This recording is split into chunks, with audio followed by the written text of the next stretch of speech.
turunnya perintah puasa Ramadan. Jadi turunnya perintah puasa Ramadan itu di bulan Sya'ban.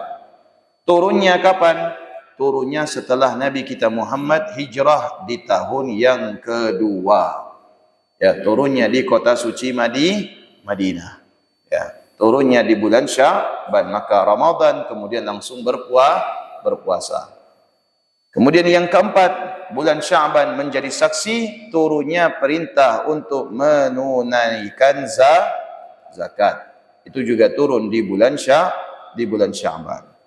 Dan ada begitu banyak hikmah di bulan Sya'ban, dan di antaranya ya, sebagian ulama mengatakan bahwasanya tradisi ulama-ulama terdahulu, ya, orang-orang dermawan terdahulu di bulan Sya'ban ini mereka mengeluarkan zakat mal atau harta mereka.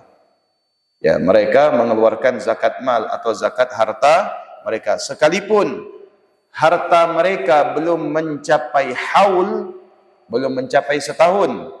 Misalkan dihitung setahun bulan Syawal atau bulan Dzulqa'dah, tapi harta mereka mencapai nisab, ukuran batas minimum mengeluarkan zakat, maka mereka keluarkan harta mereka sekalipun belum sampai setahun. Kenapa?